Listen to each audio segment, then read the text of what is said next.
नमस्कार दोस्तों, आप सभी का स्वागत है हिंदी ज्ञान भंडार में। आज हम आपके लिए लेके आए हैं हिंदी शब्द का प्रैक्टिस सेट। इस प्रैक्टिस सेट में उन्हीं प्रश्नों को लिया गया है जो कि बार बार परीक्षा में पूछे जाते हैं, जिस कारण से यह प्रैक्टिस सेट आपके लिए बहुत ही यूजफुल होने वाला है। इसको बिना स्किप के अंत तक पूरा देखिएगा। और हाँ, यदि आपने अभी तक हमारे चैनल को सब्सक्राइब नहीं किया है तो ऐसे यूजफुल वीडियो पाने के लिए हमारे चैनल को सब्सक्राइब करके बेल आइकन भी प्रेस कर दीजिए।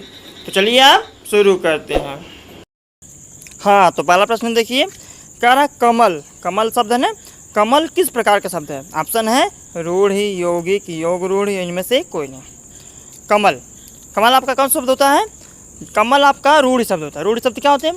वह शब्द जो कि किसी अन्य शब्दों से मिलके न बने हो, ठीक है ना, सिर्फ अक्षरों से मिलके बने रहते हैं, उन्हें हम रूढ़ कहते हैं। इसलिए से ऑप्शन ए वाला सही हो जाएगा। चलिए अगला प्रश्न देखते हैं। प्रश्न संख्या 2 कह रहा है पाठशाला। पाठशाला किस प्रकार का शब्द है? ऑप्शन है रूढ़, यौगिक, योग रूढ़, इनमें से कोई नहीं। पाठशाला, पाठशाला कैसे बना है? दो शब्दों से मिलकर बना है ना, पाठ प्लस शाला, ठीक। दो शब्दों से जो मिलकर बने रहते हैं उन्हें क्या कहते हैं? उन्हें यौगिक शब्द कहते हैं। तो हमने उस वीडियो में बताया था कि जो दो या दो से अधिक शब्दों से मिलकर बने हैं उनका अर्थ भी उसी के प्रकार, उसी के आधार पर निकले, उसे हम यौगिक कहते हैं। यहाँ पे आपका प्रश्न संख्या 2 का सही उत्तर हो जाएगा ऑप्शन बी। क्या हो जाएगा? यौगिक। चलिए आगे देखते हैं। प्रश्न संख्या 3 कह रहा है दशानन किस प्रकार का शब्द है? ऑप्शन है रूढ़, यौगिक, योग रूढ़, इनमें से कोई नहीं। दशानन, देखिए हमने बताया था कि जब दो या दो से अधिक शब्दों से मिलके नया शब्द का निर्माण हो लेकिन उसका अर्थ उससे न लिया जाए, जो उसका मूल अर्थ निकले उससे न लेके उसका अर्थ कहीं अन्य लिया जाए, कोई और अर्थ लिया जाए, एक विशेष अर्थ लिया जाए, तब वहाँ पे आपका योग रूढ़ रहता है। इसलिए हम कह रहे हैं, यदि आपने हमारा वीडियो नहीं देखा है हिंदी शब्द और शब्द भेद वाला, जाकर उसको देख लीजिए। हमने उसमें पूरा डिटेल में पूरा अच्छे से पढ़ाया है। तो उसमें क्या हो जाए, दशानन 10 प्लस आनंद से बना है 10 शीश, लेकिन यहाँ पे 10 शीश से अर्थ नहीं लिया जाएगा। दशानन कहने से एक विशेष अर्थ निकलता है। जैसे ही दशानन कहते हैं हम लोग, हमें रावण, एक विशेष अर्थ निकलता है ना रावण से। तो यहाँ पे आपका प्रश्न संख्या 3 का सही उत्तर हो जाएगा योग रूढ़, ठीक है ना। चलिए आगे देखते हैं। प्रश्न संख्या 4 कह रहा है बनावट के आधार पर शब्द के कितने भेद होते हैं? ऑप्शन है 2, 3, 4, 5। तो बनावट के आधार पर शब्द के 3 भेद होते हैं। कौन कौन से होते हैं? रूढ़, योग रूढ़ और यौगिक, ठीक है ना, जो कि ऊपर हमने पढ़ा ना, रूढ़, यौगिक और योग रूढ़। तो इसमें प्रश्न संख्या 4 का सही उत्तर जाएगा ऑप्शन बी। चलिए अगला प्रश्न देखते हैं। प्रश्न संख्या 5 कह रहा है निम्न में से कौन सा शब्द तुर्की भाषा का है? ऑप्शन है चाय, रिक्शा, कैंची, कमरा। तो प्रश्न संख्या 5 का सही उत्तर हो जाएगा ऑप्शन सी। जो आपका कैंची शब्द है ना, ये आपका तुर्की भाषा का शब्द है, ठीक है ना। चलिए आगे देखते हैं। प्रश्न संख्या 6 कह रहा है निम्नलिखित में तत्सम शब्द का चयन कीजिए। ऑप्शन है बारात, वर्षा, हाथी, आंसू। तत्सम शब्द, तत्सम शब्द क्या होता है? जो ज्यों के त्यों, संस्कृत के शब्द जो ज्यों के त्यों हिंदी में प्रयोग होते हैं उन्हें तत्सम कहते हैं। तत् प्लस सम, क्या हो जाएगा? प्रश्न संख्या 6 का सही उत्तर हो जाएगा ऑप्शन बी, वर्षा, ठीक है ना। वर्षा का तत्सम वर्षा होता है और तद्भव वर्षा का बरसात होता है। चलिए आगे देखते हैं। प्रश्न संख्या 7 कह रहा है दर्शन का तद्भव रूप है। जैसे दर्शन आपका तत्सम शब्द है, तत्सम शब्द है, इसका जो तद्भव होगा वो क्या होगा? ऑप्शन है दर्शन, दर्शन, दर्श, दर्शन। तो प्रश्न संख्या 7 का सही उत्तर हो जाएगा ऑप्शन बी, दर्शन, ठीक है ना। चलिए अगला प्रश्न देखते हैं। प्रश्न संख्या 8 कह रहा है अपील। आपका अपील है ना, अपील शब्द कैसा शब्द है? तत्सम है कि तद्भव है कि देशज है कि विदेशी है? तो अपील शब्द कैसा है? अपील आपका विदेशी शब्द है, ठीक है ना। ऑप्शन डी वाला सही हो जाएगा। अगला प्रश्न देखिए। प्रश्न संख्या 9 कह रहा है उत्पत्ति के आधार पर शब्द के कितने भेद होते हैं? ऑप्शन है 2, 4, 6, 8। प्रश्न संख्या 9 का सही उत्तर हो जाएगा ऑप्शन बी, 4। उत्पत्ति के आधार पर शब्द के 4 भेद होते हैं। कौन कौन से होते हैं? तत्सम, तद्भव, देशज, विदेशी। चलिए आगे देखते हैं। प्रश्न संख्या 10 कह रहा है वकील। वकील किस भाषा का शब्द है? ऑप्शन है फारसी, तुर्की, अरबी, पुर्तगाली। तो प्रश्न संख्या 10 का सही उत्तर हो जाएगा ऑप्शन सी, अरबी। आपका जो अरबी शब्द है ना, वकील आपका अरबी शब्द है, तो आपका ऑप्शन सी वाला सही हो जाएगा। देखिए, यदि आपको वीडियो अच्छा लग रहा हो तो वीडियो को लाइक कर दीजिएगा। यदि आपने अभी तक हमारे चैनल को सब्सक्राइब नहीं किया है तो चैनल को सब्सक्राइब भी कर दीजिए, क्योंकि हम ऐसी वीडियो आपके लिए हमेशा लाते रहते हैं। चलिए अगला प्रश्न देखते हैं। प्रश्न संख्या 11 कह रहा है चाय किस भाषा का शब्द है? ऑप्शन है चीनी, जापानी, अंग्रेजी, फ्रेंच। तो प्रश्न संख्या 11 का सही उत्तर हो जाएगा ऑप्शन ए, चाय किस भाषा का शब्द है? चीनी। इसको याद करने के लिए आप एक ट्रिक भी याद कर सकते हैं, जैसे चाय में चीनी पड़ती है ना, चाय चीनी, ऐसे भी करके याद कर सकते हैं। चलिए अगला प्रश्न देखते हैं। प्रश्न संख्या 12 कह रहा है स्टेशन किस भाषा का शब्द है? ऑप्शन है फ्रेंच, अंग्रेजी, डच, चीनी। स्टेशन आपका अंग्रेजी भाषा का शब्द है भाई, ऑप्शन बी वाला सही हो जाएगा। आगे देखिए, प्रश्न संख्या 13 कह रहा है कि संकर शब्द का अर्थ है। ऑप्शन है तत्सम शब्द से, तद्भव शब्द, विदेशी शब्द, दो भाषाओं के शब्दों को मिलाकर बना शब्द। ठीक है ना, दो भाषाओं के शब्दों से मिलकर बना शब्द को हम संकर शब्द कहते हैं। ठीक है ना, तो ऑप्शन डी वाला सही हो जाएगा। संकर का अर्थ ही होता है मिश्रित। चलिए आगे देखते हैं। प्रश्न संख्या 14 कह रहा है कि रेलगाड़ी, जो रेलगाड़ी शब्द है ना, ये कैसा शब्द है? ऑप्शन है तत्सम, संकर, देशज, विदेशज। हमने ऊपर पढ़ा ना अभी, जो दो भाषाओं से मिलकर शब्द बनते हैं उन्हें हम संकर शब्द कहते हैं। तो रेलगाड़ी दो भाषाओं से मिलकर बना है, रेल प्लस गाड़ी। आपका जो रेल शब्द है ये अंग्रेजी का है, जो गाड़ी शब्द है ये हिंदी का शब्द है। तो दो भाषा हो गया, अंग्रेजी हिंदी, तो आपका संकर शब्द हो जाएगा, ऑप्शन बी वाला सही हो जाएगा। चलिए अगला प्रश्न देखते हैं। प्रश्न संख्या 15 कह रहा है अर्थ के आधार पर शब्द के कितने भेद होते हैं? ऑप्शन है 3, 4, 5, 6।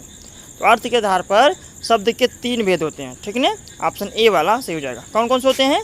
अविधा, व्यंजना और लक्षणा। चलिए आगे देखते हैं। प्रश्न संख्या 16 कह रहा है कि रूपांतर के आधार पर शब्द के भेद होते हैं। मतलब रूपांतर के आधार पर शब्द के कितने भेद होते हैं? ऑप्शन है 2, 4, 6, 8। तो रूपांतर के आधार पर शब्द के 2 भेद होते हैं, ऑप्शन ए वाला सही हो जाएगा। कौन कौन से होते हैं? विकारी एक होता है, विकारी शब्द, और एक होता है अविकारी शब्द। ठीक है ना, अविकारी। ये जो 2 भेद हैं ये रूपांतर के आधार पर शब्द के भेद होते हैं। चलिए आगे देखते हैं। प्रश्न संख्या 17 कह रहा है कि जिस शब्द के कई सार्थक खंड हो सकें उन्हें क्या कहते हैं? ऑप्शन है रूढ़, यौगिक, योग रूढ़, मिश्रित। तो जिन शब्द के कई सार्थक खंड हो सकते हैं उन्हें हम यौगिक कहते हैं। जैसे जो अलग अलग शब्द से मिल के बना रहेगा वही टूटेगा। तो जब सही शब्द, सही अर्थ का शब्द मिल के बना रहेगा, फिर समान अर्थ भी देगा, तो आसानी से वो टूट भी जाएगा। तो यौगिक शब्द ऐसे ही बनते हैं, तो आपका यौगिक वाला ऑप्शन सही हो जाएगा, ऑप्शन बी। चलिए अगला प्रश्न देखते हैं। प्रश्न संख्या 18 कह रहा है निम्नलिखित में रूढ़ शब्द कौन सा है? तो रूढ़ शब्द हम लोग जानते ही हैं, जो किसी शब्द से मिलकर न बना हो। तो बताइए, ऑप्शन है वाचनालय, समतल, विद्यालय, पशु। इसमें कौन सा शब्द ऐसा आपको लग रहा है जो छोटा है, जो किसी शब्दों से मिलकर न बना दिखाई दे रहा है? पशु है ना। प्रश्न संख्या 18 का सही उत्तर हो जाएगा ऑप्शन डी, पशु, जो आपका रूढ़ शब्द है। आगे देखिए, प्रश्न संख्या 19 कह रहा है शब्द के कितने भेद होते हैं? ऑप्शन है 2, 4, 5, 6। जब ऐसे प्रश्न पूछे कि शब्द के कितने भेद होते हैं तो आप सिंपल सा टिक किया करिए 2 पे। ठीक है ना, शब्द के ऐसे नॉर्मल तौर पे 2 ही भेद होते हैं। कौन कौन से? एक होता है सार्थक, एक होता है निरर्थक। ठीक है ना, सार्थक और निरर्थक, ये 2 ही भेद आपके शब्द के होते हैं, और इन दोनों में सारे शब्द आपके आ जाते हैं। आगे देखिए, प्रश्न संख्या 20 कह रहा है निम्नलिखित में कौन सा शब्द देशज है? ऑप्शन है अग्नि, प्रार्थना, खेत, लोटा। देशज, देशज तो देखते ही पता में आ रहा है कि लोटा आपका शब्द कैसा है? देशज शब्द है, ऑप्शन डी वाला सही हो जाएगा। हमने देशज और विदेशज को पूरा एक वीडियो में समझाया भी है, और प्लस देशज और विदेशज का स्पेशल एक प्रैक्टिस सेट भी करा दिया है, जिसका लिंक हम डिस्क्रिप्शन में दे देंगे, अब जाकर उसको देख लीजिएगा, पूरा प्ले लिस्ट ही दे देंगे। ठीक है ना, चलिए अगला प्रश्न देखते हैं।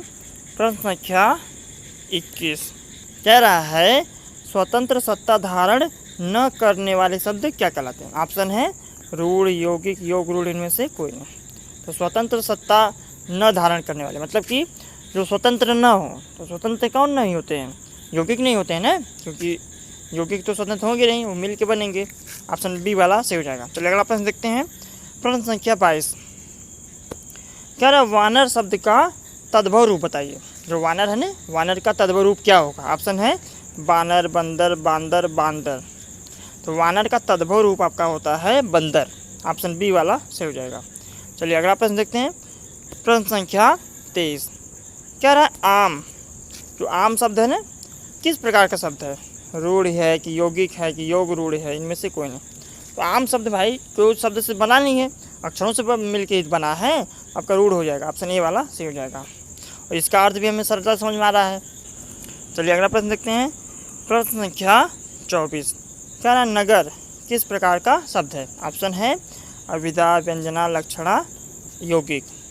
तो नगर, नगर भाई नगर कहने से आपको सीधा सीधा समझ में आ रहा है ना। हमने बताया हुआ था उस वीडियो में कि जब आपको शब्द सुनाई दे या आप शब्द को पढ़ें, उसका अर्थ आपको सरलता से समझ में आ जाए, आपको उसका अर्थ सहजता से समझ में आ जाए, तो वहाँ पे वो अभिधा होता है। यहाँ पे क्या है? अभिधा। ऑप्शन ए वाला सही हो जाएगा, जिसको वाचक भी कहते हैं। ठीक है ना, मैंने बताया था, वाचक इसका दूसरा नाम है। चलिए अगला प्रश्न देखते हैं। प्रश्न संख्या 25 क्या रहा है? यौगिक शब्द कौन सा है? ऑप्शन है पंकज, विश्वविद्यालय, दिन, जलद। यौगिक शब्द, यौगिक शब्द क्या होते हैं? जो दो या दो से अधिक शब्दों से मिलकर बने रहते हैं और उसका अर्थ भी समान निकलता है। जैसे जो दो शब्द जुड़े उसका अर्थ भी उसी शब्दों से ही मिलकर बने। जैसे यह है ना जलद, पंकज, ये दो शब्दों से मिलकर बने हैं लेकिन इनका वो अर्थ नहीं निकल रहा है, हम इसका अर्थ और लेना पड़ता है, तो वहाँ पे योग रूढ़ होता है। लेकिन जब वहाँ पे ऐसे शब्द आपको दिखाई दे जो जुड़े और उसका अर्थ भी सेम निकले, तो वहाँ पे यौगिक होता है। जैसे विश्वविद्यालय है, ऑप्शन बी वाला सही हो जाएगा। चलिए अब आप एक प्रश्न आपके लिए है जिसका उत्तर आपको कमेंट करके देना है। आपका प्रश्न क्या है? जिन शब्दों की उत्पत्ति का ज्ञान न हो उसे क्या कहते हैं? ऑप्शन है तत्सम, तद्भव, देशज, विदेशी। तो आई होप आपको वीडियो अच्छा लगा होगा। यदि वीडियो अच्छा लगा हो तो वीडियो को लाइक कर दें और अपने फ्रेंडों के साथ इसे शेयर भी कर दें, क्योंकि ज्ञान बांटने से ही ज्ञान बढ़ता है। और हमारे सभी अपडेट को पाने के लिए हमारे चैनल हिंदी ज्ञान भंडार को सब्सक्राइब करके बेल आइकन दबाना न भूलें। तो मिलते हैं अगले वीडियो में, तब तक के लिए धन्यवाद। Thanks for watching.